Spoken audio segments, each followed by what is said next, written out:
book of wisdom. It is God in the brain, the intelligence, trying to touch Adam, representing the lower self. This is why they're not touching. Notice how Adam is resting, but the intelligence is always reaching out, stretching, symbolizing metaphorically saying it's guiding. I'm always reaching out. The intelligence, your intelligence is always guiding you. It's always reaching out to you. But Adam is ignorant of it. The lower self is ignorant of it. And that's why he's so relaxed and God is so stretching out. Because at our highest self, that when you think of when you want to better your life, that highest true version of yourself is God. When you're manifesting this, your highest self, this is God. Your truest form, your most perfect form, that is God. Your highest version of yourself, that is God. Emotions are not what you've been taught. Emotions are not something that should be reactive, okay? You should not let the emotion be you, except that you should experience them instead of letting them become you. You need to understand there's a separation in our consciousness. You have the soul, which is the person who is observing your thoughts. When you think a thought, who's the one observing that thought? The soul, you, the I am, the I, the inner self, the one and only.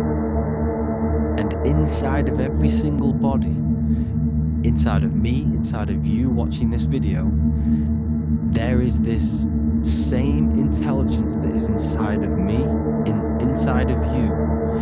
And it's the exact same intelligence, experiencing a different body. And this is what we mean by the universe is mental. We are all sharing the same ball of consciousness in a different body. The animals, the fish, the cells, all expressing this one consciousness. Me and you are the same. This is why the golden rule is treat others like others should be treated, because I am you and you are me in a different body.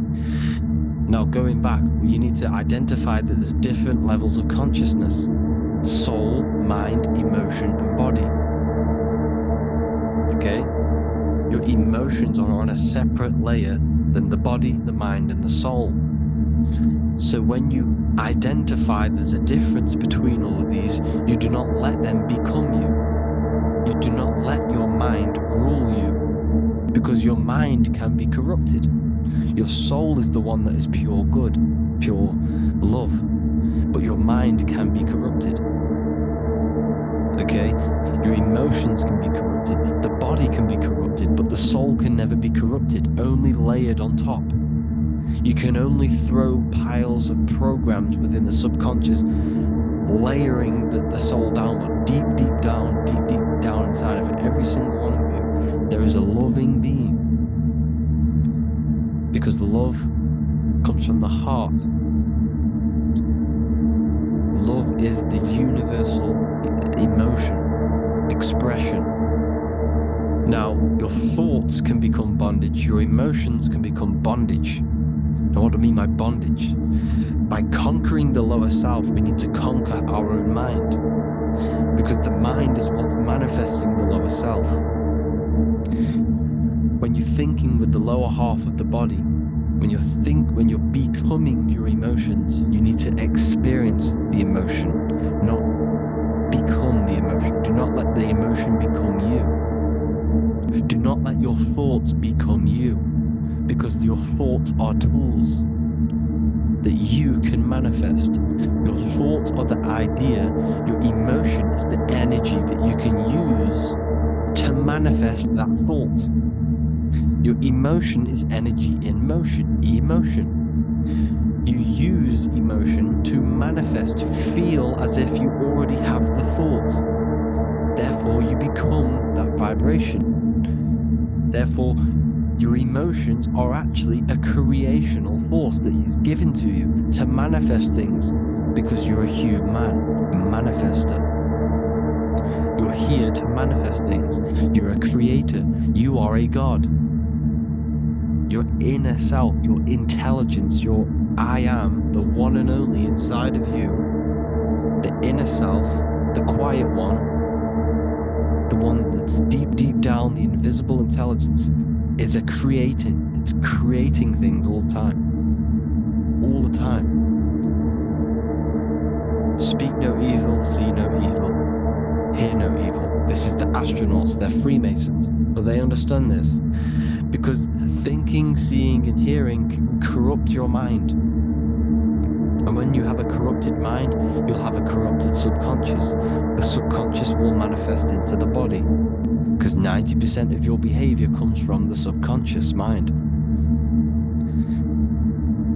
So you gotta speak, see, and hear no evil. Sin, what is a sin? To overcome our lower self, to overcome our lower self, the 7 deadly sins are not something that goes against an external God. A sin is something that goes against your inner guide, your inner conscience, the inner self that's always speaking to you. It's always telling you the right thing to do.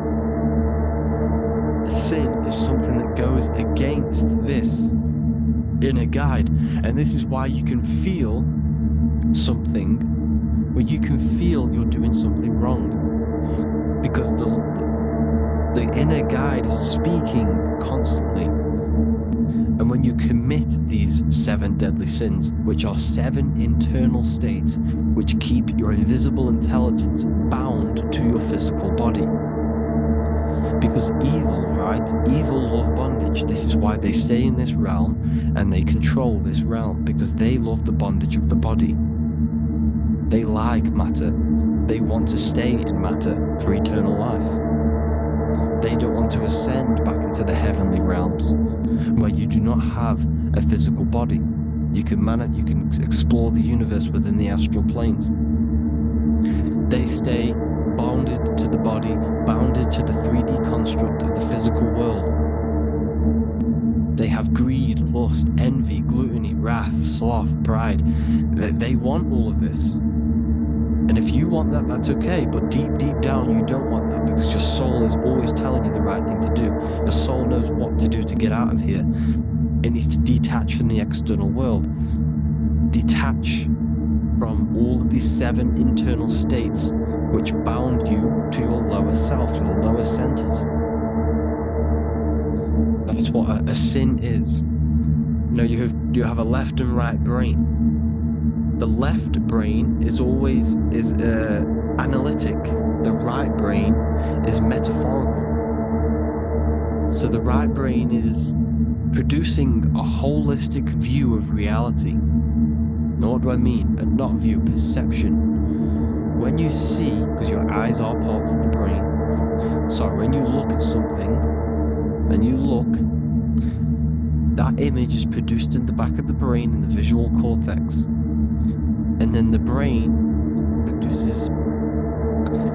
brain produces a perception, a holistic, it breaks down what you're seeing into a holistic image, a holistic perception. So for example, if you're in a woods, the right brain sees the whole woods as one big woods. The left brain is breaking that perception down into individual trees, branches, and leaves. So the left brain's to do with duality, the right brain's to do with wholeness, unified. The left brain's dualistic, analytic. This is necessary so that we can pick things up and manipulate them and break them and break things down. We need the left brain, we need the right brain. I'm not saying any of them's bad, but the left brain, sinister in Latin, means left. Because when you're left brain, you see everything in dualistic. You see everything is dual, when everything's actually one. We need to be focusing and strengthening our right hemisphere. I'm not saying sit in the right hemisphere all the time, but we need to be strengthening our right hemisphere And this is why left is sin and right is right. Because when you focus on the PDF right or hemisphere, paperback you copies see the available in holistic various languages. perception Visit of creation. The www.bookofwisdom.org. right hemisphere